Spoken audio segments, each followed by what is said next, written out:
কালকে মা একটুখানি ওই মূলো ভাজা করবে আর বিউলির ডাল খাবো, আর কিচ্ছু করবে না দুপুরবেলা। কি বলছো বলো? মা কোনো কথা বলছে না। তো আজকে রাত্রিবেলা যাব বন্ধুর জন্মদিনে। তো অনেকক্ষণ ধরে ভাবছি যে ওকে কি দেওয়া যায়। মা কি দেওয়া যায় বলো প্রবাসকে? মিষ্টির প্যাকেট।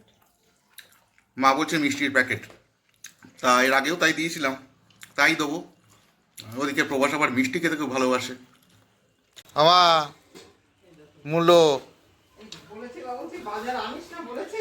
না, তুমি মূলো খেতে ভালোবাসো? না না আমি মুলো খেতে ভালোবাসি না। না তুমি ভালোবাসো? না আমি বাসি না। হ্যাঁ, 1 কেজি মূলো এনেছি। ফ্রিজে কত তরকারি জানিস? তাই 1 কেজি মূলো, একটু মূলো ভাজা আর বিউলির ডাল খাবো কালকে। কিন্তু এত ওজন, ধরো ধরো ধরো ধরো মূলোটা ধরো, মূলো হাতে তো ধরো রেখে নি। তো মূলো দেখে মার মুডটাই পুরো অফ হয়ে গেল। তো যাই হোক, বাজে দেখো বেলা 2:30 বেজে গেছে, পেছনে ঘড়ি দেখতেই পাচ্ছ। তো হাত মুখ ধুয়ে আগে একটু খেতে বসে যাই।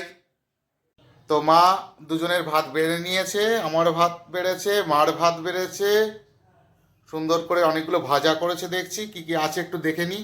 আলু ভাজা রয়েছে, পটল ভাজা রয়েছে, বেগুন ভাজা রয়েছে। তো বন্ধুরা, হাত মুখ ধুয়ে একেবারে খেতে বসে গেলাম। আর মা তো গজগজ গজগজ করেই যাচ্ছে যে মূলো এনেছি বলে।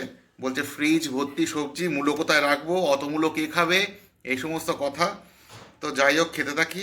ও মা, ভাতে চুল রয়েছে একটা। মার মাথা থেকে বোধহয় একটা চুল খুলে গেছে।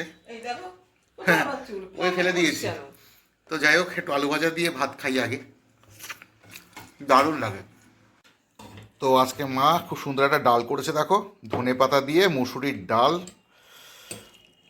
তো ডাল খেতে বেশ ভালোই লাগে শীতকালের দিনে। আমার অনেকটা ডাল ডাল হয়ে গেছে। তো দুপুরবেলা খেতে বসে না একটু ডাল থাকলে মানে খাওয়াটা পুরো একদম জমে যায় আর কি আমার। বাহ, ধনে পাতা দিয়ে ডালটা কিন্তু খেতে বেশ ভালোই লাগে।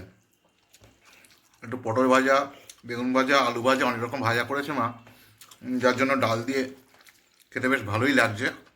কালকে মা একটুখানি ওই মূলো ভাজা করবে আর বিউলির ডাল খাবো, আর কিচ্ছু করবে না দুপুরবেলা। কি বলছো বলো? মা কোনো কথা বলছে না। বেগুন ভাজাটা আমার খুব প্রিয়, মানে সকালেও খেয়েছি বেগুন ভাজা, আর দুপুরবেলাও ডালের সাথে বেগুন ভাজা করেছে দেখো। দারুণ লাগে বেগুন ভাজা আমার খেতে, আর ডালের সাথে তো অপূর্ব লাগে। ও ভালো কথা মা, আজকে আমার নেমন্তন্ন কিন্তু রাত্রিবেলা। কোথায়? আজকে প্রবাসের জন্মদিন। আবার তো তুই রাত্রিবেলা তখন রাখ। নেমন্তন্ন করে গেছে, দোকানে এসছে। মোবাইলটা সরাবি বাবা, আমি তো খাবো না না কিন্তু। না, আমার দিকেই তো ঘোরানো আছে। মা ভাবছে মার ছবি তুলছি। এই কটা আলু ভাজা বাঁচিয়ে রেখেছি। আলু ভাজা আমার এত প্রিয়, মানে আলু ভাজা আর শুকনো ভাত, আর ছোটোবেলার থেকে আমার বেশ সুন্দর লাগে। তোমাদের কেমন লাগে বলো তো? এবারে হচ্ছে ফুলকপি দিয়ে মাছের ঝোল। তো মাছটা তুলে নিই, আস্তে করে ঢেলে নিই। শীতকালে ফুলকপি অসম্ভব ভালো লাগে আমার, অসম্ভব ভালো লাগে। প্রতিদিনই ফুলকপি খাচ্ছি। না, ভাত আর নেবো না। ফুলকপি যতই খাই মানে ফুলকপি অরুচি নেই। মোনারও তাই, মানে মোনা তো একদম ফুলকপি ওঠার থেকে ফুলকপি যাওয়া পর্যন্ত প্রতিদিন ফুলকপি খায়। আমি ফুলকপি না আনলে খোঁজ নেয়, আজকে ফুলকপি আনুনি, বাজারে ফুলকপি ছিল না, এরকম একটা ব্যাপার। তো মা আজকে সুন্দর করে বেশ রান্নাটা করেছে ফুলকপি। আর এর আগেও দুদিন আমি ফুলকপি খেয়েছি, মা রান্না করে গেছিলো। ফ্রিজে এখনও ফুলকপি ভর্তি, মানে 1.5 কেজি ওজনের একটা ফুলকপি নিয়েছিলাম, ছবি দিয়েছিলাম। তো সেটা এখনও পর্যন্ত রান্না হয়নি। মা, অনেক বন্ধুরা বলছে কি যে ফুলকপির রোস্ট করতে, রোস্ট পারো করতে? কি করে রোস্ট করে জানো? না। বলছে গোটা ফুলকপি রোস্ট করা যায়।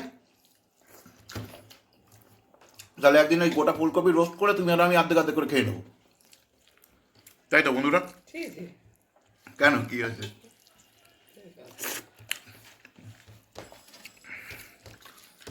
যাই হোক বন্ধুরা, শুভ দুপুর সকলকে। এই খাওয়া দাওয়া চক্করে আর মূলোর চক্করে বলাই হয়নি, সকলকে জানাই শুভ দুপুর। আশা করি সকলের খাওয়া দাওয়া হয়ে গেছে। তো আজকে দুপুরে কার কি মেনু ছিল একটু শেয়ার করো কমেন্ট বক্সে, খুব ভালো লাগবে। মা এখন সবে মাছের ঝোল খাওয়া শুরু করলো, আর আমার একদম কমপ্লিট। তো আমি একটু তাড়াতাড়ি খাই, আমি আর মোনা দুজনেই তাড়াতাড়ি খাই। মার এখন 1 ঘন্টা, তত সময় আমার আবার একবার মানে এদিক ওদিক ঘুরে আসা হয়ে যাবে। তো এবার মাছটা খাবো।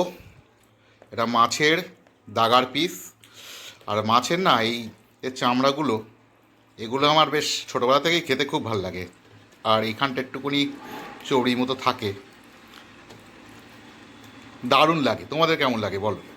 তো আজকে রাত্রিবেলা যাব বন্ধুর জন্মদিনে। তো অনেকক্ষণ ধরে ভাবছি যে ওকে কী দেওয়া যায়, কারণ আমাদের যা বয়স, তাতে করে আমার জন্মদিন পালন করলেও যে লোকে কী দেবে সেটাও ভাবতে বসবে। তো মা, কী দেওয়া যায় বলো প্রবাসকে? মিষ্টির প্যাকেট। মা বলছে মিষ্টির প্যাকেট। তা এর আগেও তাই দিয়েছিলাম, তাই দেবো। ওদিকে প্রবাস আবার মিষ্টি খেতে খুব ভালোবাসে। তো আমার খাওয়া দাওয়া কমপ্লিট, এই ব্যাগ গুছিয়ে নিয়েছি, আবার বেরোবো। আর দেখো মা খেয়ে যাচ্ছে এখনও। তো যাই হোক, ছোটো ব্লগটা এই পর্যন্তই থাক। দেখাবে পরের ব্লগে। ততক্ষণ সবাই খুব খুব ভালো থাকো, সকলকে খুব ভালো রাখো। ও মা, বন্ধুদের কিছু বলবে নাকি? না। মা কিছু বলবে না। তো যাই হোক, টাটা।